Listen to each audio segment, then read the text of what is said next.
Hello guys, আজকে রান্না করব ইলিশ মাছ দিয়ে আলু পটলের ঝোল। তো প্রথমে আলুগুলো কেটে নেব। কাটা হয়ে গেল, এখন কেটে নেওয়ার পর ধুয়ে নেব।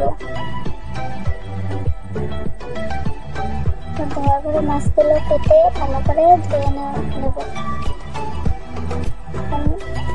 হলুদ গুঁড়ো, লঙ্কা গুঁড়ো, জিরে বাটা দিয়ে মাখিয়ে ভালো করে ভেজে নেব।